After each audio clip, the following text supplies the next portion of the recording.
ကောင်လေးကတော့ Stanley မှတ်တစိနော် US brand 64ဖြစ်ပါတယ်ဒီကောင်မဲ့ဆိုဒီကောင်ကပေဘူးတပူလက်ဆောင်ပါမှာဖြစ်ပါတယ်ခင်ဗျနော်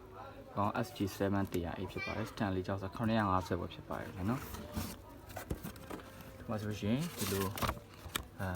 ကတ်လောက်ဒီပါမယ်နော်ကတ်လောက်ဒီပါမယ်နော်ပြီးတော့ဒီကြောက်ဆက်ကာပါမယ်ကြောက်ဆက်ကျွန်တော်ဖြုတ်ဟိုကြောက်ပြားထည့်ဖို့လှည့်ရပါမယ်ပြီးတော့ဒီမှာပေဘူးပါမယ်ပေဘူးပါမယ်ခင်ဗျာနော်ပြီးတော့ကျွန်တော်ဒီမှာ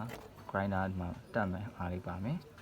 ပြီးတော့ grinder ပါမယ်ပြီးတော့ဒီကြောက်ပြားပေါ့လေ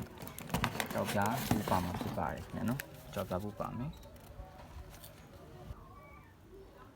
ဒီကောင်လေးရဲ့ကြောက်ဆက်အတန်လေးကျွန်တော်ဆက်တန်လေးစမ်းပြဖြစ်ပါခင်ဗျာနော်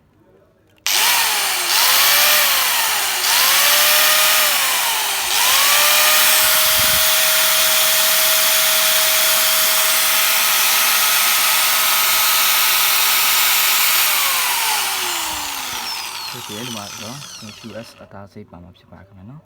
အားလုံးကျေးဇူးတင်ပါတယ်ခင်ဗျာ